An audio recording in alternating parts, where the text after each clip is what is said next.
먼저 네 친구들을 찾아갈 거야. 아이씨, 뭐야 다짜고짜. 누구니? Cerita dimulai dengan menampilkan seorang pria.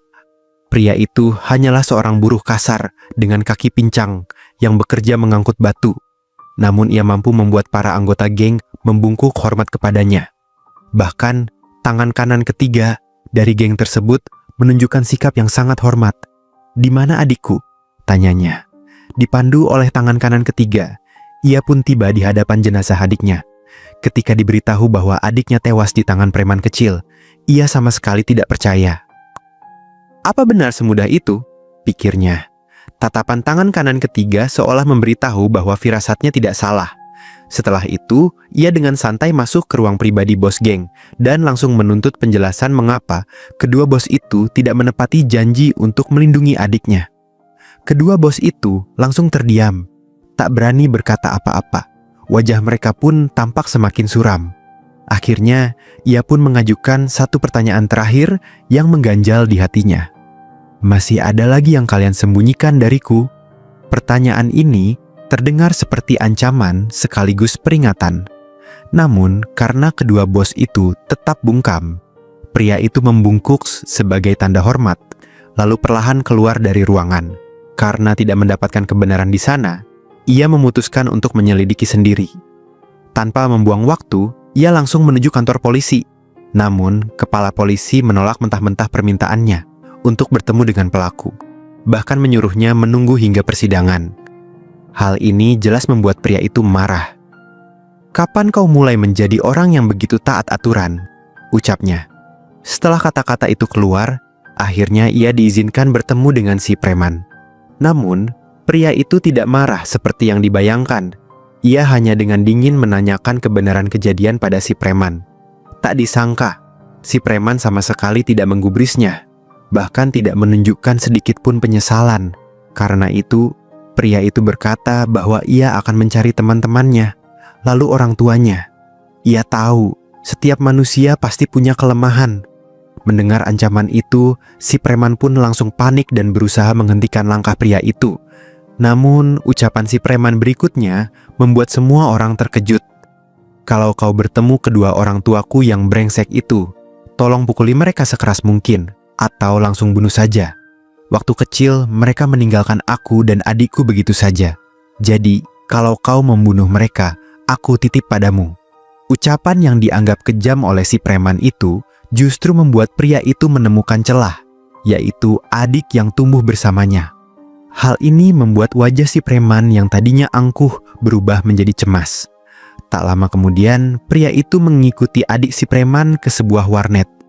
Ketika ia mendekati adik si preman, tiba-tiba banyak preman lain muncul dari segala penjuru. "Om, waktu kau mencari kakakku, kau kelihatan sangat marah," kata salah satu dari mereka. Jelas kelompok ini sudah mempersiapkan diri.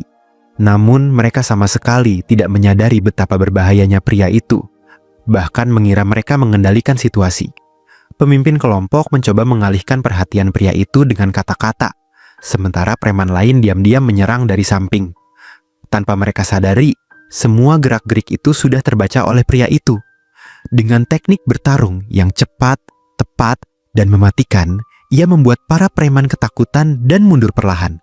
Inilah kekuatan yang membuat para bos geng gemetar ketakutan. Namun pria itu sama sekali tidak ingin membuang waktu dengan para preman kecil ini. Ia pun tanpa ampun mematahkan kaki salah satu preman yang terjatuh.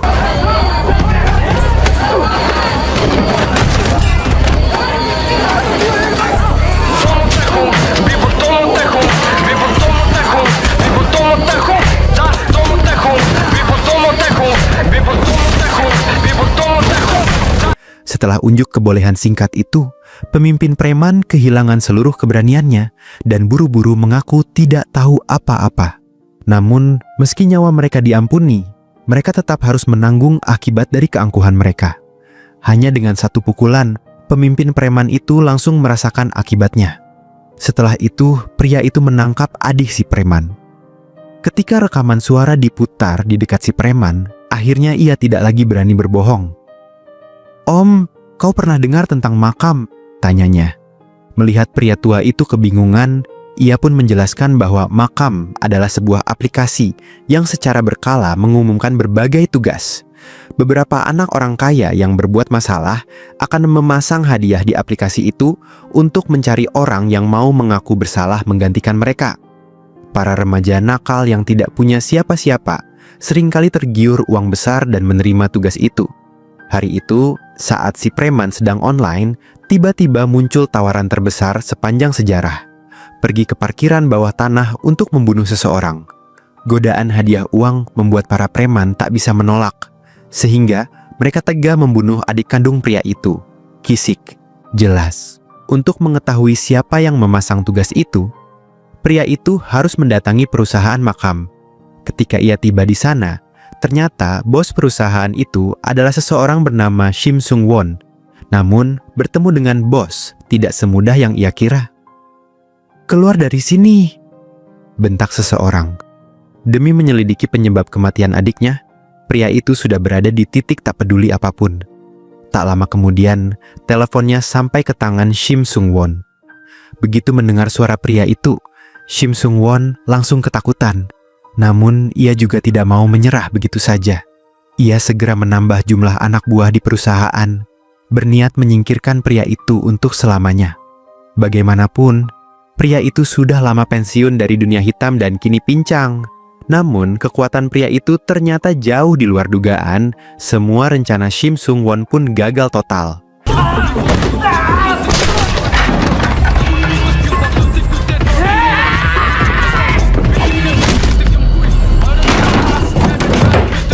Ketika Shim Sung Won tiba di kantornya dan melihat semua anak buahnya terkapar, ia tahu situasinya sudah tidak bisa diselamatkan. Ia pun langsung mengubah sikap, berusaha akrab dengan pria itu sambil tertawa-tawa. Inilah alasan mengapa ia bisa bertahan dan berkembang. Ketika berhadapan dengan orang yang lebih kuat, ia akan menekan rasa tidak sukanya sekuat mungkin. Bahkan sangat peka membaca situasi. Hanya dengan satu lirikan dari pria itu, ia langsung mengerti dan berlutut tanpa berani bangkit. "Kijun, meski sekarang aku terlihat hebat, tapi dulu aku sama saja seperti saat kau masih ada. Mereka menyuruhku membersihkan tempat ini. Aku langsung bilang, siap. Mereka suruh aku ke timur, aku tak berani ke barat. Kau paham kan?" Ucapan ini jelas menunjukkan posisinya. Hanya seorang bawahan kecil yang hidup di sela-sela para bos besar. Shim Sung Won lalu menjelaskan bahwa ia hanya menjalankan perintah. Jika ia benar-benar ingin membunuh adik Kijun, Kisik, ia tidak akan menyuruh preman kecil untuk melakukannya. Namun, anehnya, tugas itu benar-benar berhasil dilakukan oleh mereka. Kijun pun tidak ingin mempersulit perantara ini. Ia hanya ingin menemukan dalang di balik semua ini. Melihat tekad Kijun yang begitu kuat, Shim Sung Won akhirnya dengan berat hati mengaku bahwa pelakunya adalah Jo Junmo, putra ketua grup Bongsan. Setelah mendapat jawaban, Kijun tidak lagi mempersulit Shim Sung Won. Namun saat ia hendak pergi, Shim Sung Won dengan niat baik memperingatkannya. "Kau mau melawan seluruh grup Bongsan sendirian?" Grup Bongsan dan grup Choyun adalah dua organisasi terbesar di daerah itu. Dengan kekuatan seorang diri, tampaknya Kijun tidak akan bisa mengubah apapun. Namun, kini adiknya sudah meninggal. Benar atau salah sudah tidak lagi penting baginya. Ia hanya ingin pelaku membayar harga yang setimpal. Di saat yang sama, Lee Choyun juga telah mengetahui kebenaran. Ia mengatur pertemuan rahasia dengan Jo Bongsan di sebuah bar, karena yang tewas adalah tangan kanannya sendiri. Ia menuntut penjelasan dari Jo Bongsan dan menegaskan bahwa semuanya harus diselesaikan sesuai aturan yang telah disepakati 11 tahun lalu. Namun, Jo Bongsan memperingatkan Lee Choyun bahwa jika berani menyentuh anaknya, ia akan memulai perang. Jelas, ia sudah bertekad melindungi anaknya bagaimanapun caranya. Pada saat itulah, Kijun tiba-tiba muncul di tempat itu. Tujuannya hanya satu, yaitu mengulangi pertanyaan yang sama seperti sebelumnya. "Masih ada lagi yang kalian sembunyikan dariku?" "Hei, Nam Kijun," kata seseorang. "Kijun, kematian adikmu bukan hanya urusanmu, tapi juga urusan grup Choyun. Aku akan mengurusnya," kata Lee Choyun. "Mengurus? Sesuai aturan?" tanya Kijun. Ucapan tentang aturan itu membuat Jo Bongsan marah. Ia menegaskan bahwa ia sudah keluar dari dunia hitam. dan semua ini bukan urusannya lagi. Melihat itu, Ki Jun pun paham maksud Ju Bongsan, lalu berkata agar Ju Bongsan tidak melakukan apapun, cukup menonton saja. Jelas, Ki Jun sudah memutuskan untuk membalas dendam dengan tangannya sendiri. Namun, sebagai seorang ayah, Ju Bongsan tidak mungkin diam saja melihat anaknya dalam bahaya. Ia pun menggunakan Hotel Deokro sebagai alat tawar-menawar, meminta Lee Cho-yun untuk tidak ikut campur. Ia ingin fokus menghadapi Ki Jun sendiri.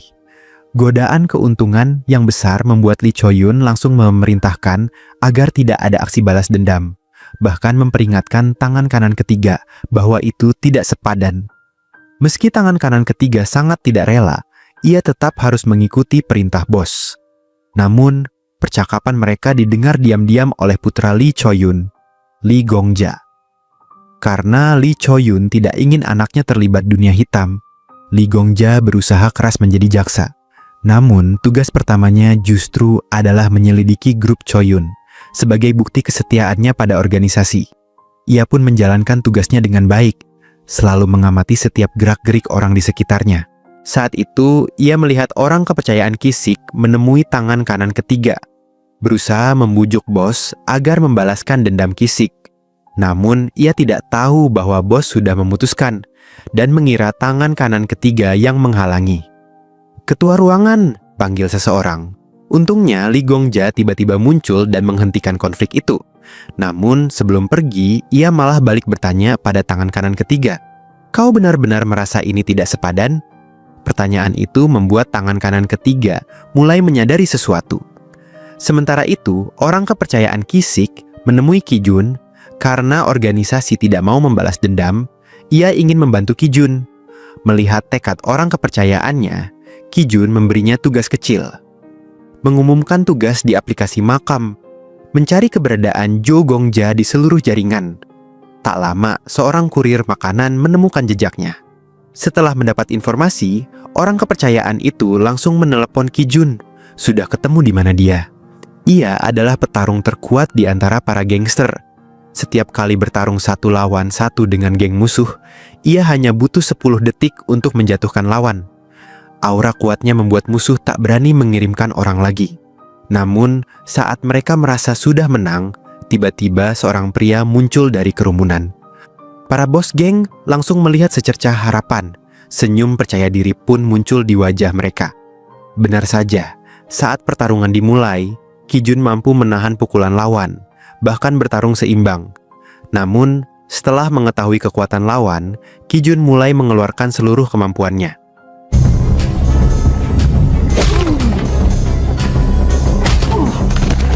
Dua pukulan berat langsung membuat lawan bermuka parut itu terkapar parah. Namun, pria yang belum pernah kalah itu tentu tidak mau menyerah begitu saja. Saat ia kembali menyerang, Ki Jun dengan mudah memanfaatkan tenaganya dan melemparkannya beberapa meter jauhnya. Ki Jun pun tidak memberi kesempatan lawan untuk bangkit, dan akhirnya satu tendangan mengakhiri duel itu. Para bos geng pun memandang Ki Jun dengan penuh kekaguman, tanpa tahu bahwa ini baru langkah awal Ki Jun menuju puncak kekuasaan. Karena terus memperluas wilayah, mereka segera berseteru dengan geng Busan, geng terbesar di daerah itu. Lebih parah lagi, seluruh petinggi geng mereka dikepung oleh geng Busan di dalam hotel. Jelas, mereka berniat membasmi habis-habisan.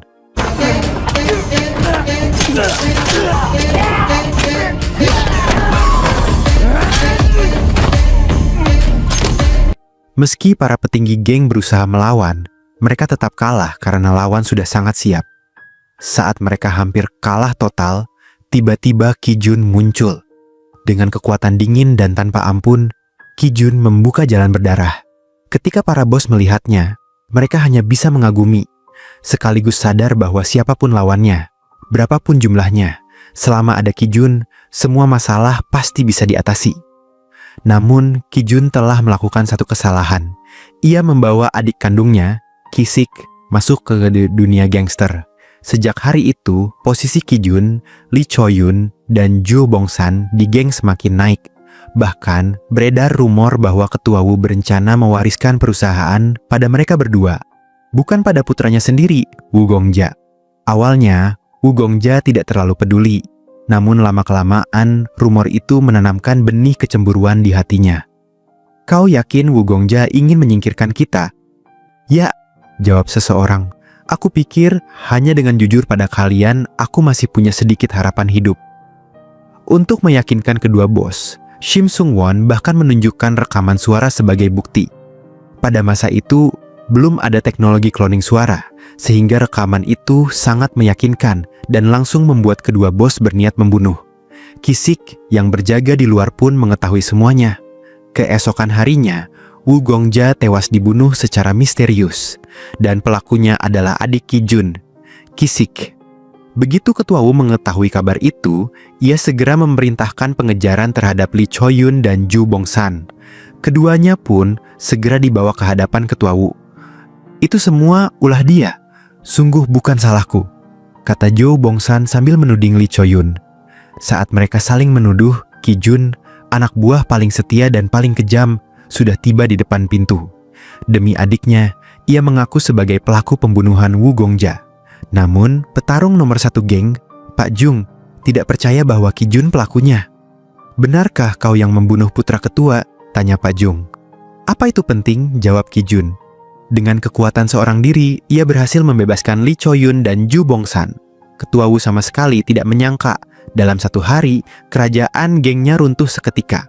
Agar tidak terjadi pertumpahan darah lagi, Lee Choyun dan Ju Bongsan membuat aturan baru. Siapapun yang membuat masalah harus menanggung akibatnya. Maka Kijun yang menanggung semua kesalahan menjadi korban pertikaian internal ini.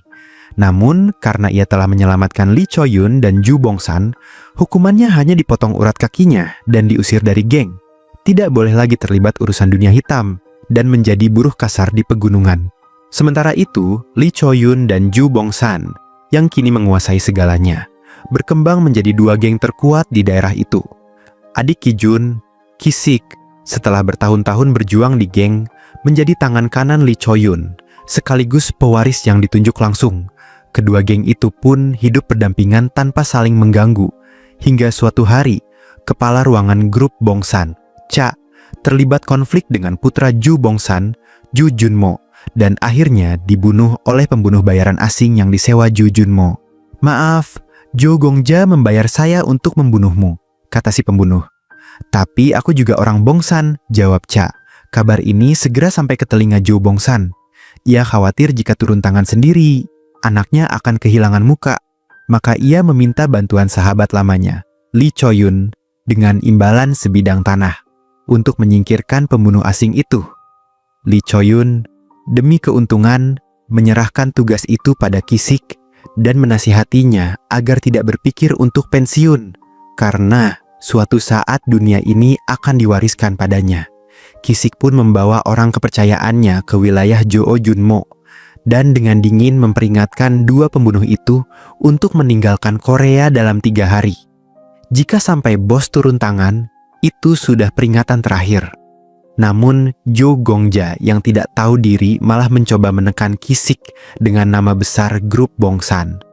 Kisik pun menegaskan bahwa itu adalah keputusan ayahnya dan memberinya pelajaran tentang kehidupan. Jo Gongja, kalau kau tidak bisa melakukan sesuatu dengan baik, sebaiknya jangan mulai sama sekali. Itu lebih baik untukmu.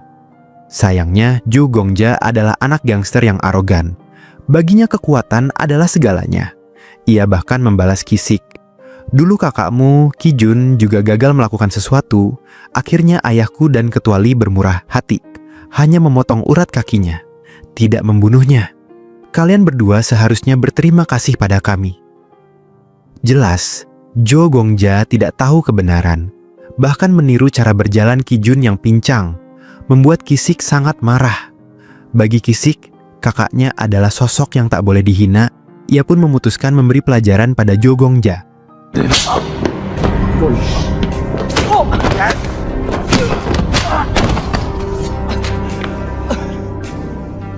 Direktur 6, urusan orang lain bisa atau tidak, apa urusannya denganmu? Setelah memberi pelajaran pada Jo Gongja, Kisik pun pergi. Namun hal itu justru membuat Jo Gongja semakin marah. Anak muda yang belum banyak pengalaman seperti dia justru paling berbahaya, karena orang dewasa selalu mempertimbangkan untung rugi Sementara anak muda seperti dia tidak pernah memikirkan akibat. Malam harinya, saat Kisik pulang, ia mendengar suara aneh di parkiran. Saat didekati, ternyata hanya seekor kucing liar.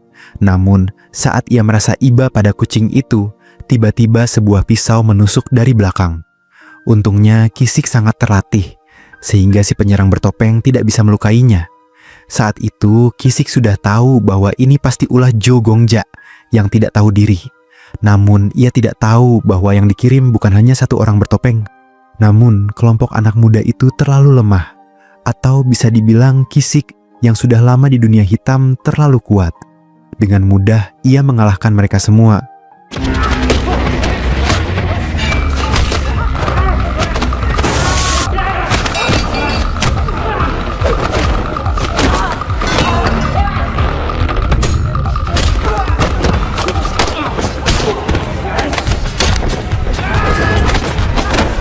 Namun, karena rasa belas kasih, ia tidak membunuh mereka. Karena dari gerakan mereka, ia tahu mereka hanyalah anak-anak malang tanpa orang tua. Namun, saat ia berbalik hendak pergi, si penyerang bertopeng tiba-tiba menusukkan pisau ke punggungnya. Jelas, ia meremehkan kejahatan manusia. Juga tekad Jo Gongja untuk membunuhnya. Setelah Kisik meninggal, kakaknya, Kijun, mulai menyelidiki penyebab kematiannya. Tak lama, ia menemukan bahwa pelakunya adalah putra Jo Bongsan. Saat kabar ini sampai ke telinga Jo Bongsan, ia sangat marah dan menghajar anaknya habis-habisan. Namun, ia tidak sadar bahwa semua ini terjadi karena ia terlalu memanjakan anaknya. Ia pun memperingatkan Jo Gongja agar bersembunyi dan tidak menampakkan diri jika ingin selamat. Namun, Jo Gongja malah pergi bersenang-senang di luar. Kijun pun segera melacak jejaknya hingga ke hotel tempat ia menginap, dengan mudah mengalahkan para penjaga di bawah. Mendapat kabar itu, kepala ruangan berusaha membawa Jo Gongja pergi. Namun baru beberapa langkah, mereka sudah berhadapan dengan Kijun yang sudah sampai di sana. Namun, siapa sangka, Jo Gongja yang merasa punya banyak anak buah, malah memilih tetap tinggal untuk menonton. Hal ini membuat Direktur Kim yang ada di sana sangat khawatir. Benar saja, Kijun dengan kemampuan luar biasa mengalahkan para anak buah hanya dengan beberapa pukulan dan tendangan. Ia pun langsung berjalan ke arah Jo Gongja. Namun Direktur Kim menghadangnya dan meminta Kijun berhenti demi dirinya. Namun bagi Kijun, adiknya adalah satu-satunya alasan hidup. Dendam ini tidak bisa diredam. Setelah merasakan kekuatan pukulan Kijun, untuk pertama kalinya Jo Gongja merasakan ketakutan. Saat ia hampir mati kehabisan napas, tiba-tiba petarung nomor 1 grup Bongsan muncul. Direktur Kim pun memanfaatkan kesempatan itu untuk membawa Jo Gongja pergi, meninggalkan petarung terbaik untuk menghadapi Kijun. Namun, meski lawan mengerahkan seluruh kemampuannya, tetap saja ia tidak bisa melukai Kijun sedikit pun.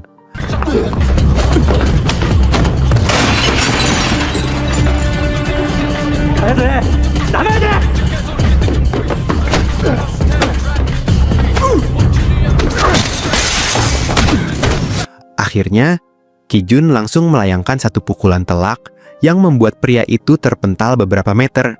Ia memang memenangkan pertarungan ini, namun Jo Gongja berhasil melarikan diri. Ketika kabar ini sampai ke telinga Jo Bongsan, ia segera memerintahkan Direktur Kim untuk membawa putranya ke ruang rahasia di tengah hutan demi perlindungan. Namun putranya yang keras kepala jelas tidak membuatnya tenang.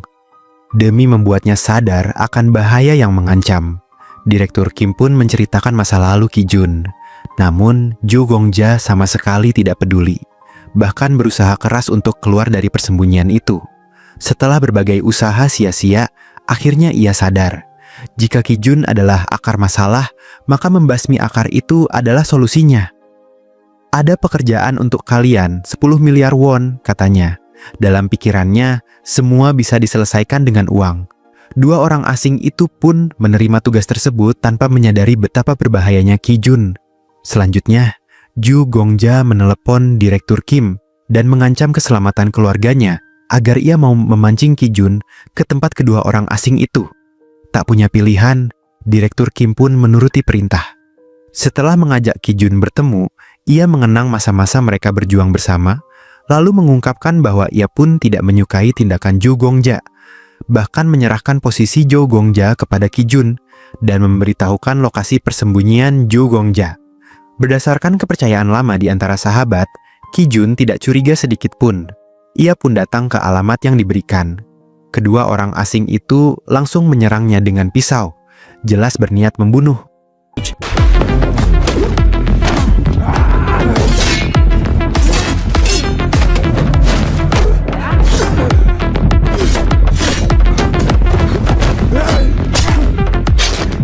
Untungnya, Qi Jun sudah lama berkecimpung di dunia hitam. Segala situasi sudah pernah ia hadapi. Ia mengambil batu bata di dekatnya dan menghantam kepala salah satu lawan, menandai dimulainya perlawanan. Benar saja, kedua lawan itu mulai kewalahan dan hanya bisa menerima serangan. Mungkin saat itulah mereka sadar, 10 miliar won untuk satu nyawa ternyata tidak sepadan. Setelah itu, Qi Jun mengambil plastik dan menutup kepala salah satu lawan, berniat mengakhiri pertarungan. Namun, lawan yang berkepala plontos menemukan senjata di lantai dan menebaskannya ke arah Qi Jun. Tak disangka, Qi Jun berkelit dan tebasan itu justru mengenai temannya sendiri. Menyadari dirinya bukan tandingan, pria berkepala plontos itu berusaha melarikan diri. Namun Qi Jun sama sekali tidak memberinya kesempatan. Siapa yang hidup dengan pedang akan mati oleh pedang, pikirnya. Setelah semuanya selesai, Qi Jun menelepon Zhu Gongja. Melihat nomor si pembunuh, Zhu Gongja mengira tugasnya telah selesai. Sudah selesai? Tanyanya. Tunggu saja, aku akan datang mencarimu, jawab Qi Jun. Zhu Gongja adalah anak orang kaya yang paling arogan yang pernah aku temui. Hanya karena seseorang memakinya, ia bisa membuat orang itu menghilang dari dunia. Namun, kali ini ia membunuh orang yang tak seharusnya ia sentuh. Demi menghindari balas dendam, ia pun disembunyikan di ruang rahasia di tengah hutan. Mencari tempat itu sama sulitnya seperti mencari jarum di tumpukan jerami. Apalagi di sekelilingnya penuh penjaga. Bahkan seekor nyamuk pun sulit masuk. Namun suatu hari, sebuah mobil tiba-tiba datang ke sana. Para bodyguard berusaha mengusirnya. Tapi orang yang datang terlalu kuat, dengan mudah menerobos masuk ke markas. Ternyata orang itu adalah mantan juara tinju yang dipecat karena doping, yang disewa Zhu Gongja dengan 10 miliar won. Dengan bantuannya, Zhu Gongja berhasil kabur dari ruang rahasia. Saat Direktur Kim mengetahui hal ini, semuanya sudah terlambat. Ia segera memerintahkan anak buahnya untuk mencari mereka. Namun tak disangka, Zhu Gongja justru meneleponnya lebih dulu. Nam Qi Jun belum mati kan? Di mana aku bisa menemukannya? Tanya Zhu Gongja. Demi menemukan Qi Jun, Direktur Kim pun membocorkan nama sahabat lama mereka. Namun sialnya, ia justru mendengar orang itu berkata akan meminta Lee Cho-yun untuk mengurusnya sesuai aturan. Hal ini membuat Zhu Gongja marah besar dan langsung memukulnya hingga tewas dengan tongkat baseball. Benar-benar orang gila yang tak bisa ditebak. Meski Direktur Kim sempat mencoba menghentikan, semuanya sudah terlambat. Melihat sahabat lamanya tergeletak tak bernyawa, Direktur Kim pun kehilangan kendali. Aku sudah bilang akan menyelesaikan ini. Kenapa engkau tak mau dengar? Teriaknya. Melihat Direktur Kim semakin keras mencengkeram, Zhu Gongja memberi isyarat pada anak buahnya. Direktur Kim pun dibanting keras ke lantai. Perlawanan ini dianggap sebagai pengkhianatan besar oleh Zhu Gongja. Kau tahu kenapa dia mati? Itu semua karena kau, brengsek, katanya sambil marah. Meski petinju itu berhasil melerai Zhu Gongja yang mengamuk, Direktur Kim sudah tak tertolong lagi. Setelah itu, Zhu Gongja menelepon Qi Jun dan dengan angkuhnya mengatakan bahwa semua teman Qi Jun sudah mati karenanya. Namun, yang paling mengejutkan, ia malah memberitahukan lokasi markas rahasia di pegunungan pada Qi Jun. Setelah membunuh adik dan teman-temannya, Zhu Gongja benar-benar menantang Qi Jun, seolah yakin bisa mengalahkannya. Ia tak sadar, amarah seekor binatang buas tak bisa dihentikan siapapun. Sementara itu, di markas rahasia, Zhu Gongja sama sekali tidak panik. Ia merasa aman karena kini dijaga oleh juara tinju yang dibayar 10 miliar won. Demi memastikan segalanya, ia juga mengumpulkan semua petarung muda grup Bongsan. Asal hari ini Ki Jun mati, kalian semua akan jadi orang kepercayaanku. Kekayaan dan kemewahan menanti kalian. Syaratnya satu, Ki Jun harus tetap hidup. Aku yang akan menghabisinya sendiri, katanya. Di saat yang sama, ayahnya, Ju Bongsan, juga tidak tinggal diam. Demi menghilangkan ancaman selamanya, ia ingin menyewa pembunuh paling senior di organisasi. Namun, begitu tahu targetnya adalah Ki Jun, sang pembunuh langsung menolak. Sebelum pergi, ia mengingatkan Ju Bongsan, anak-anak muda itu takkan bisa membunuh Ki Jun. Ucapan itu membuat Ju Bongsan sadar dan segera menemui polisi yang menangani kasus Kisik. Sebuah konspirasi besar pun terungkap di hadapannya. Aku sudah baca laporan 6 Kisik. Kapten Han, kau yang pertama tiba di TKP kan? Dengan pengalamanmu, tak mungkin itu hanya kebetulan saat patroli. Tak ada orang lain yang melapor juga. Kau pasti sudah tahu sebelumnya, kan? Kalau 6 Kisik akan mati di sana? Tanya Ju Bongsan. Polisi korup itu akhirnya mengaku memang ada pihak lain yang terlibat. Hari itu, setelah Kisik ditusuk oleh anak-anak nakal, mereka semua kabur ketakutan. Namun, saat Kisik hendak pulang, seorang pria berbaju hitam tiba-tiba muncul dan menyerangnya dengan keahlian luar biasa, jauh di atas kemampuan anak-anak itu. Kisik yang sudah terluka akhirnya tewas setelah lehernya ditusuk. Polisi korup yang menunggu di luar langsung masuk ke garasi, menghapus jejak si pembunuh, dan menjebak Jo Gongja sebagai pelaku. Namun, Jo Bongsan tidak tahu bahwa informasi ini datang terlambat. Ki Jun sudah tiba di luar markas rahasia di pegunungan. Dengan tenang, ia mengenakan sarung tangan dan membawa tongkat baseball yang selalu menemaninya. Di ruang monitor, Ju Gongja sama sekali belum menyadari bahaya yang mengintai. Jangan tegang, ini hanya permainan, nikmati saja, katanya. Ki Jun, si pincang paling kejam yang pernah kulihat, hanya bermodalkan tongkat baseball berat, berani menerobos markas penuh gangster sendirian. Ada yang menyesal? Tanyanya. Pertanyaan itu membuat para gangster tertawa, mengira Ki Jun sudah gila. Namun, dengan tongkat baseball itu, Ki Jun membuat mereka kocar-kacir.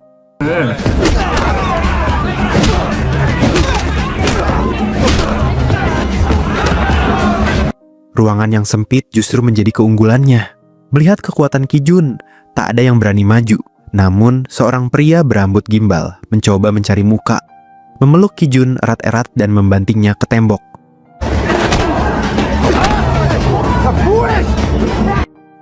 Kalian tunggu apa lagi? Teriaknya. Namun anak buah yang maju justru dihajar habis-habisan, dan si gimbal pun akhirnya melepaskan pelukannya setelah dihantam tongkat baseball. Tekanan dari Ki Jun begitu besar, hanya dengan tatapan saja para gangster mundur ketakutan, seolah-olah ia berkata, siapapun yang menghalangi akan mati di bawah tongkatnya. Di ruang monitor, Jo Gongja mulai panik dan memerintahkan anak buahnya untuk langsung membunuh Ki Jun. Tak perlu membawanya ke hadapannya lagi. Namun, meski begitu, anak buahnya tetap tak mampu berbuat apa-apa. Sampai akhirnya seorang pria bertubuh besar maju ke depan, barulah pertarungan menjadi menarik. Satu bantingan hampir membuat Ki Jun pingsan, namun ia segera sadar kembali. Pria besar itu, demi bisa membunuh Ki Jun sendiri, bahkan merebut kapak dari temannya. Namun, itu adalah keputusan terburuk yang pernah ia buat. Meski unggul dalam kekuatan, dalam pertarungan senjata tajam, hanya soal siapa yang lebih cepat. Bro, kalau sudah waktunya lepas, ya lepas saja. Jangan main-main dengan nyawa, hanya demi beberapa ratus ribu won, kata Ki Jun. Melihat pertarungan yang brutal itu, anak buah lain pun ketakutan dan melarikan diri, tak mau lagi mengabdi pada Jo Gongja. Setelah itu, Ki Jun menatap kamera, seolah memperingatkan Jo Gongja bahwa giliran berikutnya adalah dia. Mata Jo Gongja kehilangan cahaya, entah apakah ia menyesal atas semua kesombongannya. Untungnya juara tinju di sampingnya menenangkannya. Kita harus negosiasi ulang soal harga, 20 miliar. Dasar gila kau bercanda? Balas Ju Gongja. Bercanda? Tanya si petinju. Siapapun pasti kesal jika harga dinaikkan sepihak, tapi Ju Gongja tak punya pilihan selain menelan amarahnya. Tak lama, Ki Jun berhasil menghabisi semua anak buah yang menghalangi. Lalu dengan tertatih-tatih membawa tongkat besi, ia tiba di hadapan Jo Gongja. Kini, lawan yang harus ia hadapi adalah mantan juara tinju. Pria itu memang tidak bisa diremehkan. Dalam sekejap, ia membuat Ki Jun tak berdaya. Melihat itu, Jo Gongja langsung sumringah, bahkan mulai mengejek Ki Jun. "Nam Ki Jun, aku tunggu di atas." Yah, benar-benar pengecut yang hanya berani pada yang lemah. Namun, di hadapan juara tinju, pria tua seperti Ki Jun tampak kehabisan tenaga. Bahkan si petinju mengangkat Ki Jun, memutarnya 2 kali di udara, lalu membantingnya ke meja kaca. Melihat Ki Jun sudah tak berdaya, Jo Gongja kembali mengejek, mengaku bahwa adik Ki Jun memang ia bunuh. Semua orang yang pernah main game tahu saat dijek lawan, kekuatan kita justru meningkat. Begitu juga dengan Ki Jun. Diam-diam ia mengambil pecahan kaca, dan saat si petinju lengah, ia langsung mengakhiri pertarungan itu. Karena mata si petinju terluka parah, penglihatannya pun semakin kabur, dan ia hanya menjadi pelampiasan amarah Ki Jun. Akhirnya, sebuah pelukan dan dorongan mengakhiri hidupnya. Setelah itu, Ki Jun berjalan tertatih-tatih naik ke lantai atas. Jo Gongja mulai panik, buru-buru mengambil pistol. Namun, karena terlalu gugup, tembakan pertamanya meleset jauh. Setelah pistolnya direbut Ki Jun, ia pun menjadi mainan Ki Jun. Mungkin Ki Jun merasa membunuhnya terlalu mudah, ia pun mematahkan tangan dan kaki Jo Gongja satu persatu. Semua ini terjadi karena kesombongannya telah menewaskan banyak orang. Akhirnya, Ki Jun mengakhiri hidup Jo Gongja dengan satu pukulan, menutup lembaran hidup penuh dosa itu. Namun, tiba-tiba, Ju Bongsan menelepon Ki Jun dan memberitahunya bahwa pembunuh adiknya bukanlah Jo Gongja. "Orang yang membunuh adikmu bukan Ju Junmo," katanya. "Jo Junmo sudah diurus sesuai aturan. Jika ada orang yang ingin membunuhmu tanpa kau tahu siapa, sekuat apapun kau berjaga, tetap saja tak ada gunanya." Saat itu, Ki Jun sedang mengemudi dan kehilangan konsentrasi, tak menyadari ada mobil yang melaju kencang ke arahnya, dan jelas sudah direncanakan. Demi memastikan Ki Jun benar-benar mati, si pembunuh mengawasi dari atas jembatan cukup lama, lalu menelepon kliennya. Nam Ki Jun sudah dihabisi. Keesokan harinya, mobil yang jatuh ditemukan polisi, namun jasad Ki Jun tak pernah ditemukan. Saat mereka hendak pergi, kapten mereka mendapat perintah tegas dari atasan. Jasad Ki Jun harus ditemukan. Padahal Ki Jun sebenarnya selamat, diselamatkan oleh orang kepercayaannya di tepi sungai. Begitu sadar, ia langsung menuju markas Pak Shim, ingin tahu siapa yang ingin membunuhnya. Namun kali ini Pak Shim benar-benar tidak tahu. "Aku benar-benar tidak tahu, tolong periksa saja," katanya. "Ini bukan permintaan, ini kesempatanmu untuk tetap hidup," balas Ki Jun. Pak Shim tahu, Ki Jun bukan orang yang main-main, ia hanya bisa menuruti perintah. Sementara itu, kabar tentang insiden yang menimpa Ki Jun pun sampai ke telinga Lee Choi-hun. Saat tangan kanan ketiga bertanya apakah perlu menyelidiki, tiba-tiba telepon dari Ju Bongsan masuk. Saat mereka bertemu, Ju Bongsan langsung mengaku bahwa ia yang menyuruh Pak Kim untuk menghabisi Ki Jun. Awalnya, ia tak ingin memperbesar masalah.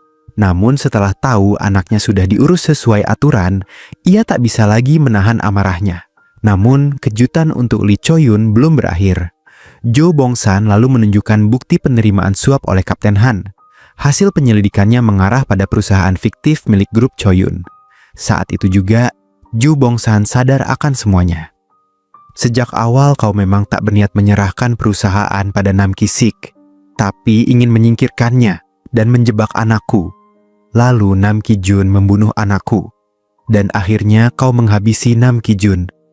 Semua warisan kau serahkan pada putramu yang jaksa," tuduh Ju Bongsan. Ucapan itu membuat Lee Choi-hun panik, menganggap Ju Bongsan hanya berhayal. Namun setelah kehilangan anak, Ju Bongsan yakin Lee Choi-hun memang merancang semuanya. Ia pun menyatakan perang terbuka antara grup Bongsan dan grup Choi-hun. Demi bertahan, Lee Choi-hun segera mengumpulkan para petinggi untuk rapat. Namun, ada yang memilih berdamai, ada yang memilih perang, membuat Lee Choi-yun bimbang. Sementara itu, di pihak Jo Bong-san, anak buahnya sudah siap menunggu perintah. Namun, yang datang justru surat perintah penggeledahan dari jaksa. Ini surat penggeledahan, tuduhannya kekerasan dan penghasutan pembunuhan. Detailnya nanti di kantor, kata petugas. Semua petinggi pun langsung ditangkap. Dan kabar itu sampai ke telinga Jo Bong-san, membuatnya semakin membenci Lee Choi-yun. Apalagi, putra Lee Choi-yun adalah pejabat di kejaksaan, seolah semuanya sudah direncanakan. Jelas, di babak pertama ini, Jo Bong-san kalah telak. Aksi kejaksaan pun sukses besar. Namun karena penangkapan dilakukan lebih awal, hanya Jo Bong-san yang lolos. Atasan Lee Gong-ja sangat marah, mengira Lee Choi-yun sengaja membiarkan Jo Bong-san lolos. Kesetiaan yang tidak mutlak, sama saja dengan pengkhianatan, katanya. Ia bersumpah akan mencopot Lee Gong-ja dari jabatannya. Bukankah dulu kau bilang padaku untuk membuktikan di pihak siapa aku berdiri? Inilah jawabanku, balas Lee Gong-ja. Atasannya pun terdiam, apalagi setelah melihat surat penggeledahan berikutnya yang menargetkan ayahnya sendiri, Lee Choi-yun. Ia pun mulai menganggap Lee Gong-ja sebagai anak muda yang bisa diandalkan, tanpa sadar bahwa ini adalah bagian dari konspirasi yang lebih besar. Sementara itu, Lee Choi-yun merasa tidak tenang dan menemui Pak Kim di studio lukis. Ia tahu hanya Pak Kim yang bisa mengendalikan uang perusahaan dan mengatur Kapten Han. Namun, Pak Kim justru menyebut nama lain yang tak diduga. Mendirikan perusahaan fiktif, menyuap polisi, mengatur kasus. Yang bisa melakukan ini bukan hanya aku, tapi juga seseorang di sistem kejaksaan, katanya. Meski Pak Kim tidak menyebut nama, Lee Choi-yun tahu siapa yang dimaksud. Sesampainya di rumah, ia langsung menanyai Lee Gong-ja. Kau pernah bertemu Pak Kim? Pernah diajak masuk ke dunia ini? Pernah dijanjikan posisi seperti aku? 3 pertanyaan itu membuat Lee Gong-ja gugup. Ia berusaha mengalihkan pembicaraan, tapi Lee Choi-yun memaksanya untuk menjawab. Ayah, kau selalu bilang tidak ada tempat untukku di grup Choi-yun. Aku paham, aku sangat paham. Sejujurnya, aku tidak tahu apa yang terjadi. Aku hanya melakukan tugasku dengan baik. Selama ayah masih di grup Choi-yun, semuanya tidak akan berubah, jawab Lee Gong-ja. Jawaban itu membuat Lee Choi-yun puas. Ia tahu betapa kotornya dunia hitam, dan tak ingin anaknya ikut terlibat. Namun, ia tak sadar bahwa ucapan selama Lee Choi-yun masih ada, grup Choi-yun takkan berubah punya makna ganda. Setelah itu, Lee Choi-yun mengumpulkan para petinggi dan secara resmi mengumumkan perang terhadap grup Bong-san. Karena konflik sudah tak bisa didamaikan, ia memutuskan untuk menyerang saat grup Bong-san sedang lemah. Mendengar serangan itu, Jo Bong-san berusaha melarikan diri. Namun satu-satunya jalan keluar sudah diblokir. Permainan ini benar-benar membuatnya terjebak dari awal hingga akhir. Satu persatu orang kepercayaannya pun disingkirkan. Dulu ketua Wu, kini giliran dirinya. Semua ini hanyalah siklus yang harus dijalani mereka yang memilih jalan ini.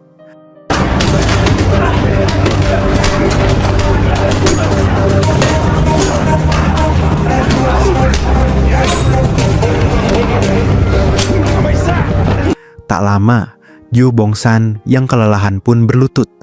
Saat itu, tangan kanan ketiga grup Choi-yun muncul di pintu, memberi hormat sebagai bentuk penghormatan terakhir.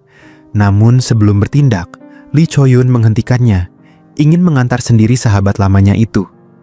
Akhirnya Lee Choi-yun menghabisi Jo Bong-san, dan grup Choi-yun pun menjadi penguasa dunia bawah tanah. Namun, tahta dunia hitam selalu berlumuran darah, hari ini jadi algojo, besok bisa jadi korban. Setelah Lee Choi-yun pergi, satu-satunya petinggi grup Bong-san yang selamat menelepon Pak Kim melaporkan bahwa Jo Bong-san sudah mati. Mulai sekarang Pak Hong, Anda adalah bos grup Bong-san, kata Pak Kim. Ternyata sebelumnya Pak Kim sudah bertemu Pak Hong dan berjanji akan menjadikannya bos jika rencananya berhasil. Setelah itu, Pak Kim menghapus nama Jo Bong-san dari daftar di dinding. Di bawahnya juga menghapus nama putranya, Jo Junmo. Lalu pandangannya naik ke atas, ke nama Lee Choi-yun dan Nam Ki-sik yang sudah dicoret. Apakah benar Pak Kim yang mengendalikan segalanya dari balik layar? Keesokan harinya, Pak Kim muncul di penjara, mengulurkan tangan kanan untuk berjabat tangan. Namun terkejut saat melihat orang di depannya sudah kehilangan tangan kanan. Orang itu adalah Pak Jung, tangan kanan nomor 1 Ketua Wu, yang kehilangan tangan kanannya dalam pertarungan melawan Ki Jun. Di saat yang sama, Ki Jun juga menemui kakak tertua mereka, Lee Cho-yun, ingin tahu apakah benar Lee Cho-yun yang ingin membunuhnya. Namun, yang tidak diduga oleh Ki Jun adalah bahwa ketua telah memberitahu seseorang yang tidak ia kenal, yaitu Tuan Kim. Ternyata, Tuan Kim adalah orang yang direkrut pada masa Ketua Wu melalui jaringan kepolisian.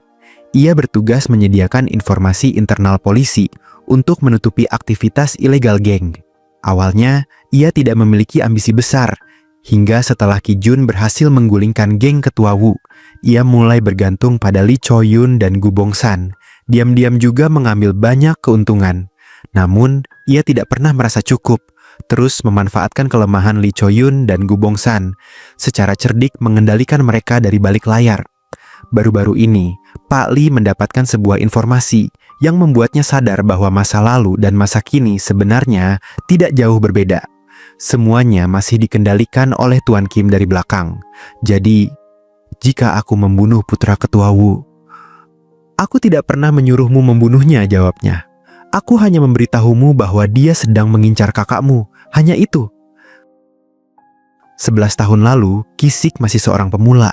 Tuan Kim sengaja membiarkan Ki-sik mendapatkan informasi tentang putra Wu, lalu memanfaatkan perasaan Ki-sik terhadap Ki Jun untuk membunuh putra Wu. Setelah itu, ia menggunakan perasaan Ki Jun terhadap Ki-sik untuk menggulingkan kerajaan mafia yang dibangun oleh Ketua Wu. Kini, ia kembali menggunakan cara lama, membunuh Ki-sik dan menyeret Ki Jun ke dalam masalah, persis seperti 11 tahun lalu. Namun, kali ini ia baru menyelesaikan setengah rencananya. Jelas, semakin lama hidup, semakin banyak yang dipahami. Pak Lee pun telah mengungkapkan seluruh niat Tuan Kim. Selanjutnya, Lee Cho-yun memberitahu Ki Jun bahwa ia benar-benar ingin mewariskan posisi kepada Ki-sik. Namun, kini Ki-sik sudah tiada, dan grup Cho-yun tidak lagi memiliki orang yang benar-benar dipercaya. Maka, ia ingin menyerahkan posisi itu kepada Ki Jun. Baik dulu maupun sekarang, pilihanku tetap sama, jawab Ki Jun sekali lagi menolak posisi tersebut. Setiap orang punya jalan hidup masing-masing, dan Pak Lee pun tidak lagi memaksa. Namun, pertemuan mereka kali ini diam-diam disaksikan oleh tangan kanan ketiga geng. Ternyata, di rumah rahasia itu, setelah membuat janji dengan Direktur Hong, orang berikutnya yang muncul adalah tangan kanan ketiga. Namun, pewaris grup Cho-yun yang sudah ditentukan bukanlah dia. Tak lama, Tuan Muda Lee datang dari luar, dan tangan kanan ketiga sudah menjadi orang kepercayaannya. Jelas, dialah pilihan Tuan Kim sebagai pemimpin baru grup Cho-yun. Bagaimana? Sudah siap? Tanya Tuan Muda Lee. Padahal, ia adalah jaksa yang sangat diandalkan oleh para pemimpin dengan masa depan cerah. Namun, ia justru memilih masuk ke ruang rapat geng dan duduk di kursi Raja Dunia Hitam. Mulai sekarang, mohon bimbingannya, katanya. Namun, belum selesai ia bicara, seorang petinggi geng langsung berdiri dan berteriak, menyatakan setia pada ketua lama dan menolak mengikuti perintahnya. Siapa sangka, Tuan Muda Lee tidak marah, malah mempersilahkan siapapun yang tidak mendukungnya untuk segera pergi. Tak disangka, begitu mereka berdiri dan berjalan ke pintu, terdengar suara tembakan. Petinggi yang tadi berteriak telah dibungkam. Inilah wibawa pemimpin baru. Para rubah tua itu pun segera kembali duduk di tempat semula. Ayahku tidak ingin tangannya terlalu banyak berlumuran darah. Tapi aku tidak seperti dia. Setelah menyingkirkan para senior geng, target berikutnya adalah ayahnya sendiri, Pak Lee. Begitu mendengar bahwa putranya telah menggantikannya, dan semua itu dilakukan bersama Tuan Kim, Pak Lee sangat terkejut. Apakah ini masih anaknya yang dulu penurut? Pak Lee sangat paham betapa liciknya Tuan Kim dan betapa kejamnya dunia hitam. Itulah sebabnya ia ingin mewariskan posisi kepada Ki-sik agar anaknya tidak menempuh jalan ini.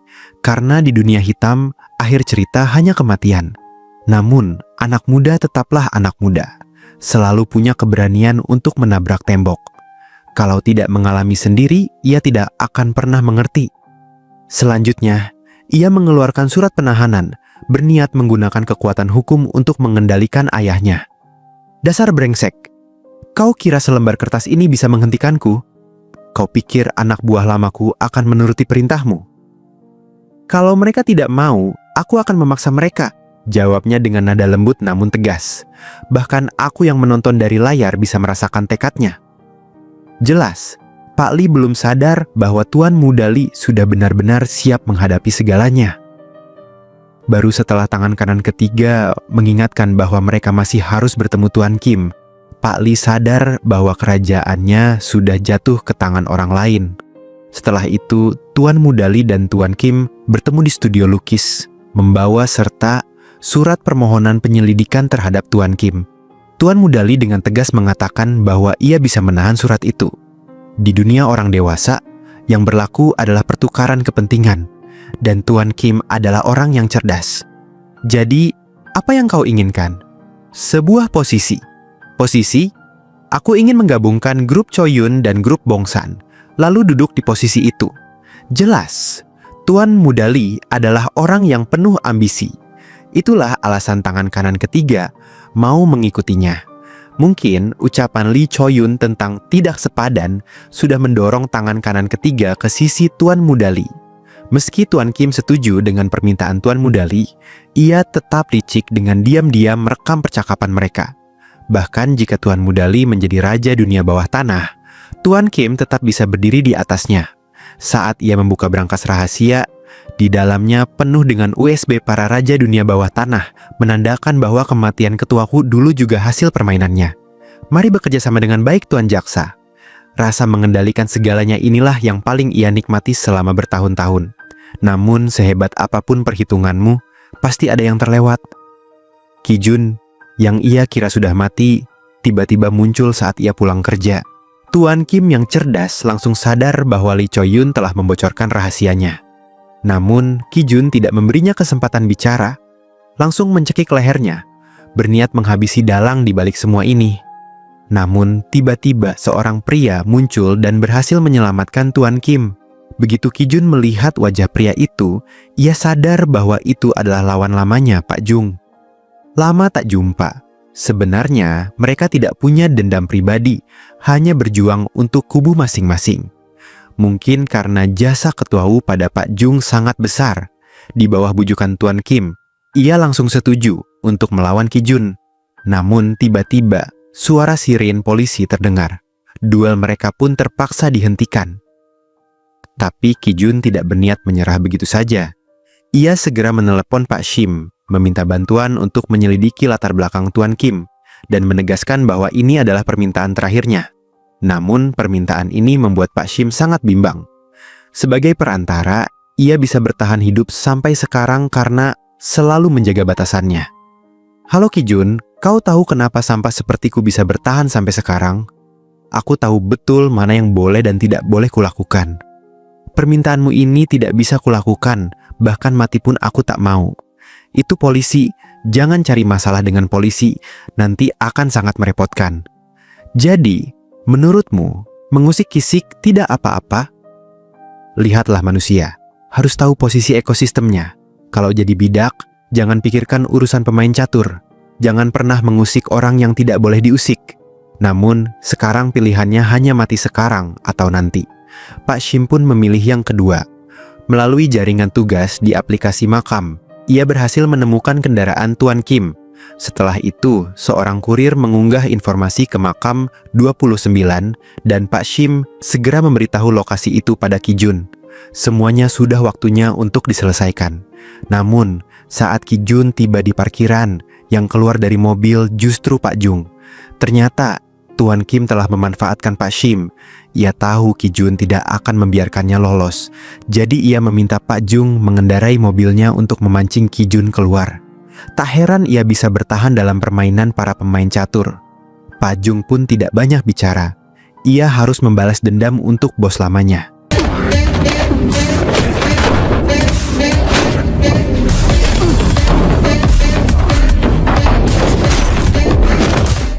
ia tampak menyadari bahwa Ki Jun enggan bertarung dengannya. Lalu melemparkan sebilah pisau pendek, menandakan bahwa kali ini pertarungan hidup dan mati. 11 tahun lalu, Ki Jun telah melumpuhkan tangan kanannya, membuatnya hidup dalam penderitaan bertahun-tahun. Jika saja tidak ada konflik internal geng, mungkin mereka bisa menjadi sahabat terbaik. Kini, setelah memegang pisau, Ki Jun tidak lagi ragu. Beberapa serangan bertubi-tubi membuat Pak Jung sadar bahwa pria itu telah kembali. Bahkan, tusukan terakhir menancap di tangan palsunya, menancapkannya ke kap mobil. Karena tak bisa melepaskan diri, Pak Jung akhirnya melepaskan tangan palsunya. Namun, dulu saja ia bukan tandingan Ki Jun. Apalagi sekarang hanya dengan satu tangan. Ki Jun tidak ingin membunuh sahabat lamanya. Ia tetap menghormati seniornya. Namun, saat ia hendak memasangkan kembali tangan palsu itu, Pak Jung tiba-tiba menyerangnya dari belakang. Untungnya, Ki Jun melihat pisau di lantai, segera mengambilnya, dan berhasil melepaskan diri, lalu menusukkan pisau ke perut Pak Jung. Namun, ia tetap menahan tenaganya. Baik dulu maupun sekarang, ia tidak pernah berubah. Ia tidak pernah tega pada sahabat lamanya. "Brengsek, sampai sekarang pun kau masih ingin mempermalukanku?" Pak Jung sudah lelah, tak ingin lagi bertahan hidup. Di saat-saat terakhirnya, ia dengan tulus berkata pada Ki Jun, "Orang yang hidup di dunia ini tidak akan pernah berakhir baik. Hari ini sudah kuduga sejak lama, aku tidak pernah menyalahkanmu." Setelah itu, ia mengeluarkan ponsel dari saku dan menelepon Tuan Kim. "Pergilah cari dia." Di permukaan, ia adalah kepala polisi terbaik, namun diam-diam menjadi pelindung kekuatan gelap, mengendalikan tatanan bawah tanah setempat. Siapapun yang ingin ia bunuh, pasti tidak akan hidup sampai esok hari. Namun kali ini saat hendak membunuh Ki Jun, ia gagal, bahkan Ki Jun berhasil menemukannya. Ia tahu Lee Cho-yun telah mengkhianatinya, dan ia sadar semakin banyak seseorang tahu, semakin besar ancaman baginya. Maka, ia pura-pura menelepon Lee Cho-yun untuk janjian bertemu, padahal ia ingin membunuhnya hari itu juga. Namun, Lee Cho-yun tampaknya menyadari bahaya. Ia segera mengambil balok kayu hiasan di dinding, memasukkan kode brankas, dan mengeluarkan pistol yang telah lama ia simpan. Tak lama, kekhawatiran Lee Cho-yun terbukti. Tuan Kim datang membawa pisau, hendak menghabisi sahabat lamanya itu. Namun saat Tuan Kim perlahan mendekat, Lee Cho-yun tiba-tiba mengacungkan pistol dari belakang. Tuan Kim terkejut, tak menyangka Lee Cho-yun masih punya trik seperti itu. Namun ia tidak panik, malah memanfaatkan kondisi fisik Lee Cho-yun yang menurun untuk membebaskan diri dari ancaman. Setelah pertarungan sengit, akhirnya Lee Cho-yun tetap kalah dari Tuan Kim. Tepat saat itu, Ki Jun tiba di lokasi. Saat ia membuka pintu, yang ia lihat hanya Lee Cho-yun yang duduk lemas di kursi. Tak lama, polisi datang berbondong-bondong dari belakang, memaksa pistol ke tangan Ki Jun. "Kau diduga melakukan pembunuhan, sekarang kau ditangkap sesuai hukum." "Kakak Cho-yun." Setelah itu, Tuan Kim perlahan keluar dari belakang. Mungkin sejak menerima telepon dari Pak Jung, ia sudah merencanakan semua ini. Benar kata pepatah lama, orang yang ingin menjebakmu lebih tahu betapa tidak bersalahnya dirimu. Namun, Tuan Kim melupakan satu hal. Demi memata-matai ayahnya, Tuan Muda Lee sudah memasang alat penyadap di ruangan ini. Saat Tuan Kim membunuh Lee Cho-yun, Tuan Muda Lee mendengarnya jelas dari lantai bawah. Melihat jasad ayahnya, Tuan Muda Lee tidak terlalu bersedih. Mungkin demi menguasai grup Cho-yun sepenuhnya, inilah yang ia harapkan. Di saat yang sama, Tuan Kim yang berhasil menjebak Ki Jun tidak bisa menyembunyikan kegembiraannya. Bahkan langsung memberitahu Ki Jun bahwa semua ini adalah hasil konspirasi dirinya dan Tuan Muda Lee. Mereka membunuh adiknya, lalu menjebak Tuan Gu, dan akhirnya memancing Ki Jun untuk membalas dendam, membantu mereka menguasai grup Bongsan dan Cho-yun. Persis seperti 11 tahun lalu saat ia memanfaatkan Ki Jun untuk menggulingkan Ketua Wu. Sepanjang hidupnya, Ki Jun selalu menjadi pion Tuan Kim. Kini, setelah tahu kebenaran, Ki Jun pun tidak akan dibiarkan hidup. Dalam perjalanan pemindahan, Ki Jun tiba-tiba menyadari ada yang tidak beres di sekitarnya. "Kau mau membunuhku di sini?" Pertarungan sengit pun terjadi di dalam mobil, membuat kendaraan berguncang hebat. Saat kapten pengawal mengeluarkan pistol dan hendak menembak, Ki-jun berhasil merebut senjata itu, membalikkan keadaan. Satu persatu orang di dalam mobil tewas, bahkan sopir pun tak selamat. Mobil yang kehilangan kendali menabrak dinding terowongan dan terguling. Untungnya, setelah mobil berhenti, Ki-jun masih selamat dan menjadi orang pertama yang keluar. Namun saat ia mengira bahaya sudah berlalu, kapten pengawal ternyata juga selamat dan mengancam, "Kau pasti mati, brengsek." Pada akhirnya, Ki-jun tetap keluar sebagai pemenang. Namun saat ia melihat siapa yang datang, ia sadar bahwa keberuntungannya bukan karena nasib, melainkan karena Pak Shim, orang yang selama ini ia remehkan, telah menyelamatkannya. Ternyata Pak Shim menerima pesan untuk membersihkan lokasi kematian Ki-jun. Namun karena rasa persahabatannya, ia tidak tega melakukannya. Ia pun memberikan data Tuan Kim kepada Ki-jun, serta sebuah ponsel anonim, agar Ki-jun bisa membalas dendam dengan tenang. Melihat pria tangguh sekaligus lemah di depannya, Ki-jun teringat masa lalu belasan tahun silam, saat ia baru bergabung dengan geng dan Pak Shim adalah kakak pertama yang ia ikuti. Bahkan tangan kanan ketiga grup Choyun juga demikian. Setelah menyelamatkan Ki-jun, Pak Shim sadar bahwa ia telah melampaui batas, maka ia memutuskan untuk kabur ke luar negeri. Namun baru saja naik mobil, ia diserang oleh para preman. Untungnya, pengalaman bertahun-tahun di dunia hitam membuatnya mampu bertahan dan membalas. Setelah lolos dari bahaya, ia menelepon orang kepercayaannya. "Aku kena tusuk, cepat ambilkan handuk." Namun, ia tak pernah menyangka bahwa orang kepercayaannya sendiri akan mengkhianatinya. Orang itu lalu melapor pada tangan kanan ketiga grup Choyun bahwa Pak Shim sudah mati. Tampaknya, ia akan menggantikan posisi Pak Shim sebagai pengelola baru makam. Namun, target Tuan Mudali bukan hanya Pak Shim, melainkan juga Tuan Kim, pembunuh ayahnya. Ia tidak akan membiarkan siapapun berada di atasnya. Ia ingin menulis babak baru dunia hitam. Namun sebelum bertindak, ia harus mendapatkan dokumen rahasia grup Choyun. Menggunakan kekuatan dunia hitam untuk menerobos kantor polisi jelas mustahil. Maka surat penggeledahan pun digunakan. Keesokan harinya, para jaksa datang ke kantor polisi dan membungkus semua dokumen. Saat Tuan Kim tahu, semuanya sudah terlambat. Ternyata ia meremehkan anak muda ini. Situasi berubah begitu cepat, bahkan ia pun tak tahu harus berbuat apa. Maka ia memutuskan untuk menggunakan senjata pamungkas, menelepon pembunuh bayaran yang ia pelihara. "Halo brengsek, kenapa kau tidak membalas teleponku? Mau ku taruh namamu lagi di daftar buronan internasional," katanya. Namun ia tidak tahu bahwa pembunuh itu sudah dibujuk oleh Tuan Mudali. Tuan Mudali berjanji, jika ia berpindah kubu, ia akan menggunakan status jaksa untuk membuat si pembunuh bisa tinggal di Korea tanpa harus bersembunyi. Tugas pertamanya adalah membunuh Tuan Kim. Di saat yang sama, Ki-jun juga mengikuti petunjuk dari Pak Shim dan tiba di tempat persembunyian Tuan Kim. Namun, ia tidak menyangka akan bertemu dengan pembunuh bayaran yang juga sedang menjalankan tugas. Pembunuh itu sangat kejam. Setiap serangan mengincar titik vital Ki-jun. Untungnya, kemampuan bertarung Ki-jun juga sangat hebat, sehingga pertarungan berlangsung sengit. "Nam Ki-jun, sial sekali kau. Sebenarnya aku ingin membunuh Tuan Kim dulu," kata si pembunuh. Pisau pendek pembunuh itu membuat Ki-jun kesulitan. Sedikit saja lengah, nyawanya bisa melayang. Pembunuh itu pun memanfaatkan kesempatan, menendang Ki-jun hingga terlempar keluar. Ia mulai meremehkan Ki-jun, berkata bahwa Ki-jun dan adiknya sama sekali tidak sulit untuk dihabisi. Ucapan itu membuat Ki-jun sadar bahwa pria di depannya adalah pembunuh adiknya. Semangat bertarungnya pun langsung membara.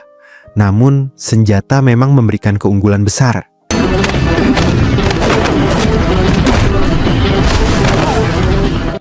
Ki-jun tetap kesulitan melakukan serangan balik. Saat itu, pembunuh tiba-tiba mengerahkan seluruh kekuatannya. Bertubi-tubi menusukkan pisau ke tubuh Ki-jun. Seolah-olah hasil pertarungan sudah jelas. Namun, Ki-jun tidak mau menyerah. Ia mengerahkan seluruh tenaganya untuk mendorong pembunuh ke dinding.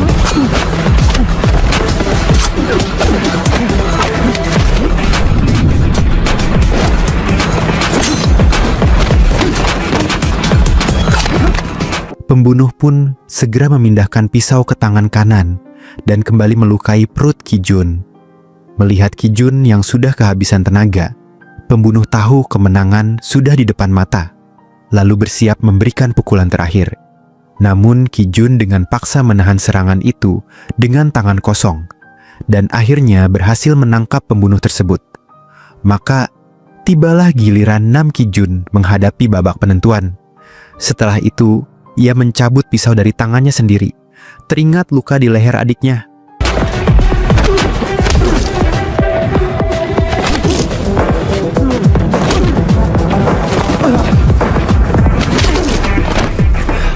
Tanpa ragu, ia membalas dengan cara yang sama, membuat si pembunuh merasakan keputusasaan yang pernah dialami adiknya. Ketika Tuan Kim melihat Nam Ki Jun dari rekaman CCTV, tubuhnya langsung merinding. Apakah pria ini memang sesulit itu untuk dibunuh? Pikirnya. Ia pun mengambil pistol di lantai, merasa harus turun tangan sendiri menghadapi Nam Ki Jun. Namun, alih-alih langsung menembak, ia justru mengajak Nam Ki Jun bergabung dengannya. Ia menawarkan setelah menyingkirkan Lee Gongja, mereka bisa menjadi raja dunia bawah tanah bersama. Namun, Tuan Kim tidak tahu bahwa tidak semua orang tergoda oleh uang dan kekuasaan. Ada yang hanya ingin hidup sederhana. Ketika Nam Ki Jun menolak tawaran itu, Tuan Kim pun tak ragu lagi untuk menembak. "Kau benar-benar keras kepala, ya? Apa kau pikir dirimu itu Sun Gokong?" ejeknya. Setelah terjatuh, Tuan Kim mengabaikan rasa sakit dan segera merogoh ke bawah sofa, karena ia sudah lama menyembunyikan sebilah pisau di sana. Namun, dalam hal kekuatan, ia jelas bukan tandingan Nam Ki Jun. Setelah terkena satu tusukan, keberaniannya langsung lenyap. Ia pun mengulurkan tangan, memohon ampun. Tapi, Nam Ki Jun menolaknya dengan tindakan nyata. Akhirnya, pria yang bermain di dua dunia itu pun tewas di ruangan yang penuh dengan tipu daya itu. Kini, hanya tersisa satu orang lagi dalam daftar balas dendam Nam Ki Jun. Ia pun segera menuju pemakaman Lee Choyun, mengantarkan sahabat lamanya ke peristirahatan terakhir. Setelah itu, ia meminta Lee Gongja untuk menyelesaikan upacara pemakaman dengan baik, karena hari itu bukanlah hari kematiannya. Kemudian, Nam Ki Jun menemui orang kepercayaan adiknya, menyerahkan USB yang ditemukan di tempat Tuan Kim, dan memintanya untuk mempublikasikan data itu di waktu yang tepat. Sementara itu, setelah pemakaman selesai, Lee Gongja mengumpulkan para petinggi grup Bongsan. Ia ingin merangkum semua usaha yang telah dilakukan selama ini. "Aku ingin membangun sebuah kawasan baru yang tak bisa disentuh siapapun," katanya. "Sebagai putra Lee Choyun, mungkin aku tak bisa melakukannya, tapi sebagai jaksa, aku bisa." Pak Hong langsung tergerak oleh tekad Lee Gongja. Namun, yang lebih penting, kekuatan grup Bongsan sudah tak mungkin menyaingi Choyun. Maka, keesokan harinya, proses penggabungan dua kelompok besar itu pun dimulai, bahkan mengundang para pejabat tinggi dari berbagai instansi. Namun, ketika Lee Gongja sedang memaparkan visi besarnya, tiba-tiba beredar rekaman suara miliknya di internet. Benar, orang kepercayaan adik Nam Ki Jun memilih saat itu untuk membocorkan data tersebut. Seketika, seluruh dunia maya dipenuhi informasi tentang pembunuhan yang dilakukan Lee Gongja. Para rubah tua di dunia birokrasi pun langsung paham risiko yang mereka hadapi dan segera menjaga jarak dari Lee Gongja. Tak disangka, atasan Lee Gongja yang berkacamata pun kembali, khusus untuk mengejeknya. Ia menertawakan Lee Gongja sebagai gangster yang hanya mengandalkan nama besar ayahnya. Hal ini benar-benar membuat Lee Gongja murka. Jelas Lee Gongja mulai panik. Ia sudah tak tahu harus berbuat apa. Di saat itu Pak Hong tampil tenang dan meminta Lee Gongja segera pergi, menyerahkan semuanya kepadanya. Di saat yang sama, Nam Ki Jun juga tiba di sana, siap menuntaskan dendam terakhirnya. Para penjaga yang menghadang tentu saja bukan tandingannya. Demi menghindari korban sia-sia, Pak Hong pun meminta mereka mundur dan tetap menunjukkan rasa hormat pada Nam Ki Jun. Meski ia tahu Nam Ki Jun takkan berhenti sebelum semuanya selesai. Maka ia pun menawarkan diri untuk mengantar Nam Ki Jun ke dalam. Namun baru saja masuk ke dalam, Pak Hong tiba-tiba menyerang dari belakang. Dunia gangster memang penuh kelicikan. Menghadapi lawan kuat, mereka rela melakukan apa saja demi menang. "Ini sudah jadi tugasku. Maafkan aku," katanya. Namun meski demikian, Pa Hong tetap kalah. Nam Ki-jun memang sosok paling mengerikan di tempat itu. Setelah itu, Nam Ki-jun langsung menuju kantor Lee Gongja. Melihat kedatangannya, Lee Gongja tidak langsung menembak, melainkan berkata, "Ternyata posisi ini tidak seindah yang kubayangkan. Kalau tahu begini, aku takkan mau duduk di sini." Semua orang rela melakukan apa saja demi posisi ini. Tapi setelah sampai di puncak, yang tersisa hanya kehampaan. Karena setelah itu, tak ada lagi jalan selain menurun. Hanya orang yang pernah berada di puncak yang bisa memahami perasaan itu. Namun, Lee Gongja mengaku dirinya adalah seorang fanatik yang mencintai kemenangan dan tatapan kagum orang lain. Itulah sebabnya ia ingin terus naik ke puncak, menjadi sosok seperti ayahnya. Namun, Nam Ki-jun mengingatkan, menjadi seperti ketua Lee berarti harus menanggung lebih banyak beban dan penderitaan. Ayahmu tak ingin kau mewarisi posisinya karena ia tahu betapa berat penderitaan itu, katanya. Setelah pelajaran itu, Nam Ki-jun mengeluarkan pisau dari saku, menandakan saatnya mengakhiri segalanya. Jalan dunia hitam, sekali melangkah, hanya kematian yang bisa mengakhirinya. "Jangan mendekat, dasar bajingan, aku sudah bilang jangan mendekat," teriak Lee Gongja. Kalimat itu bukan hanya tentang dendam Nam Ki-jun, tapi juga tentang kehidupan dunia hitam yang seperti mimpi buruk. Kini, Nam Ki-jun sudah tidak peduli lagi pada hidup dan mati. Meski pistol diarahkan ke kepalanya, ia tidak mundur sedikit pun. Saat itulah Lee Gongja akhirnya mengerti maksud ayahnya. Orang seperti kita setiap hari hidup dalam mimpi buruk. Ia pun sadar dirinya memang tidak cocok menjadi gangster. Ia berniat mengakhiri hidupnya sendiri. Namun, Nam Ki-jun berhasil menghentikannya tepat waktu. "Setelah menjebak begitu banyak orang, kau tak bisa pergi semudah itu," katanya. Akhirnya, Nam Ki-jun sendiri yang mengakhiri hidup Lee Gongja. Impian membangun kawasan baru pun hanya bisa diwujudkan di kehidupan berikutnya. Dengan luka parah, Nam Ki-jun kembali ke tempat kerjanya di perkemahan. Ia teringat ucapan adiknya yang ingin meninggalkan segalanya dan bekerja bersama. Kali ini ia tersenyum dan mengiyakan, meski sayangnya itu hanya ilusi sebelum ajal menjemput. Saat kembali ke dunia nyata, Nam Ki-jun yang berlumuran darah dan penuh luka akhirnya meluapkan seluruh emosinya, lalu menghembuskan napas terakhir, terbebas dari dunia fana. Sepanjang hidupnya, ia menggunakan kekerasan demi melindungi keluarga. Namun pada akhirnya, hanya kematian yang bisa menepati janji berkemah bersama adiknya. Mungkin sejak hari ia melangkah ke dunia hitam, akhir ini sudah ditakdirkan. Dendam tanpa ampun pun berakhir di sini. Sampai jumpa di film berikutnya.